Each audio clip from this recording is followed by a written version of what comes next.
As part of the hidden curriculum, we talk about hidden aspects of official curriculum.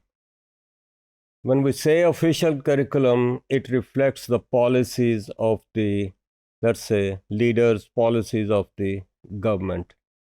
In policies में एक बात नज़र आती है कि हम बहुत सारी चीज़ें, लेट्स से, पास्ट को हम प्रिजर्व करना चाहते हैं।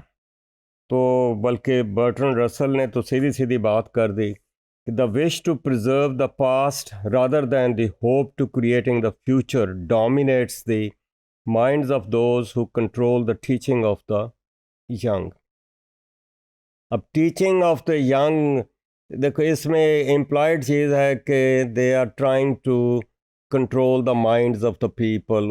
उन माइंड्स में वो चीज़ें डालेंगे जो कि उनके पर्पस को सर्व करती हैं, जो उनकी अपनी पॉलिसी है। तो उसमें ये कह रहे हैं कि they would like to preserve the past, और वही चीज़ उसमें डालेंगे rather than developing their, let's say, approach for future, controlling the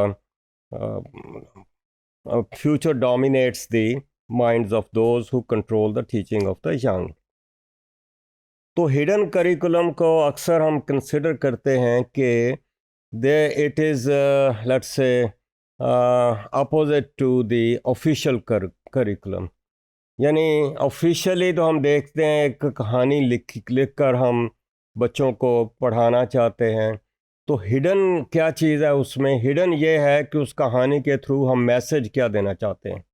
वो कहानी जो है उसमें अगर हमें कैरेक्टर्स नज़र आते हैं तो वो कैरेक्टर्स कोई ना कोई एक्टिविटी करते दिखाई देंगे, वो कोई ना कोई रोल परफॉर्म कर रहे होंगे। वो एक्टर्स जो हैं वो मेल होंगे, वो फीमेल होंगे, वो यंग होंगे, वो ओल्ड होंगे, वो मुख्तलिफ से एथनिसिटीज़ को भी रिप्रेजेंट कर सकते हैं।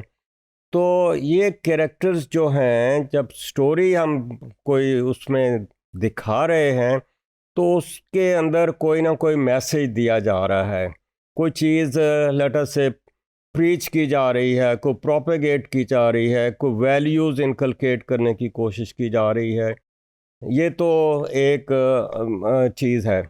और फिर वो जो कैरेक्टर्स हमें नज़र आते हैं, उन कैरेक्टर्स को हमारे ये यंगर लोग हैं उनको एज ए मॉडल अडॉप्ट करते हैं, उसकी तरह का बिहेवियर वो परफॉर्म करने की कोशिश करते हैं, उनके साथ अपने आप को आइडेंटिफाई करने की कोशिश करते हैं। तो वो कैरेक्टर क्या काम कर रहे हैं? वो लेट्स से अपने काश्तकारी कर रहे हैं, कोई इलीगल एक्टिविटीज़ में एंगेज्ड हैं, वो घर के पेरेंट्स हैं जो कि कोई अपना, लेट्स से, कैरेक्टर्स हैं, वो कोई रोल प्ले कर रहे हैं। तो ये एक किस्म का नमूना है, मॉडल्स हैं जिनको वो अडॉप्ट करते हैं, जिनको वो फॉलो करते हैं। वो कैरेक्टर्स दोनों तरह के हो सकते हैं, या वो उनकी तरह का बनना चाहते हैं या उनकी तरह का नहीं बनना चाहते।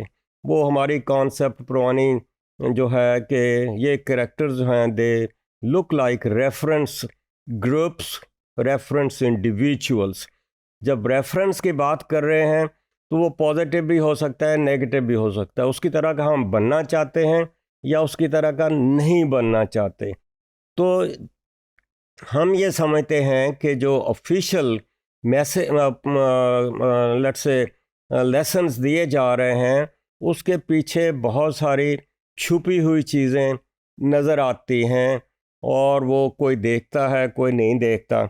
सो there are hidden aspects of contents of schooling.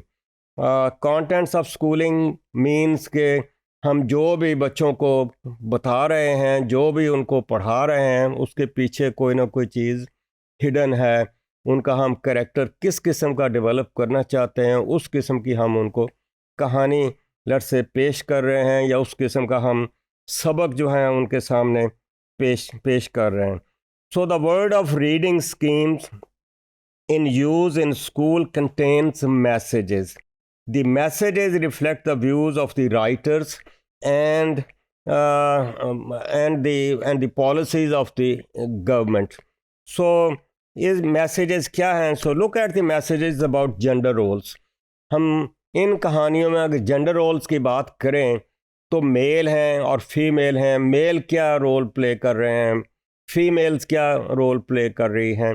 तो आम तौर पर हम देखते हैं कि men are associated with careers, whereas in contrast females are depicted as passive in domestic roles.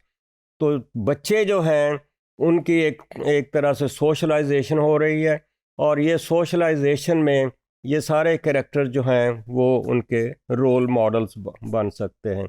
So we see that boys are involved in adventures while girls and mothers in the house work. तो यहाँ से हमें sexist किस्म की approach भी नज़र आती है इन किताबों में. So we see that males and female images in school textbooks in Pakistan are typical of gender role distribution. तो ये एक बात और भी मज़े की है कि हमारी 12वीं जमात तक की जो किताबें हैं वो हैं जो कंपल्सरी हैं. वो हमारा टेक्स्ट बुक बोर्ड जो है वो पब्लिश करवाता है, और यही किताबें हमारे स्कूलों में उन्हीं को हमने फॉलो करना है.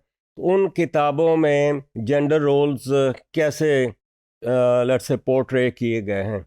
तो मेरा अपना ख्याल ये है कि ख्याल नहीं है बल्कि मैंने ये स्टडी किया इन किताबों की.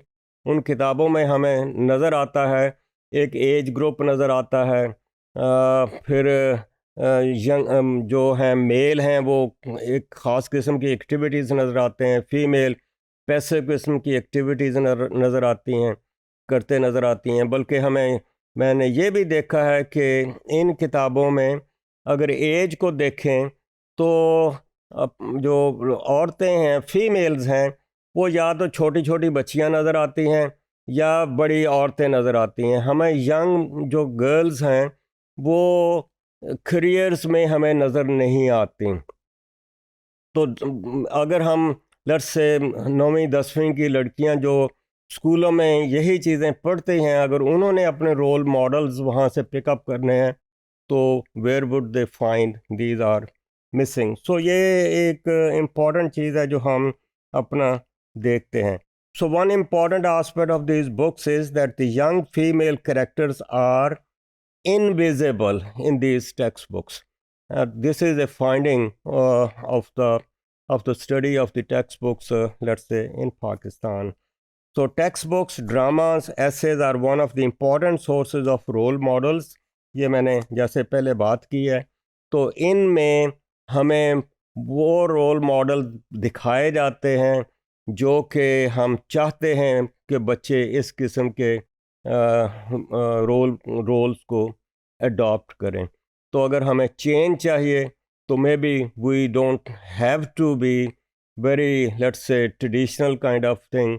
हम देखते हैं कि फ्यूचर में क्या होगा, किस किस्म के रोल्स हमें चाहिए, और अगर प्रेजेंट रोल्स को हमने चेंज करना है तो हमारी जो किताबें हैं या स्कूलिंग है या टेक्स्ट बुक्स हैं, I think these are important sources of bringing change in the society.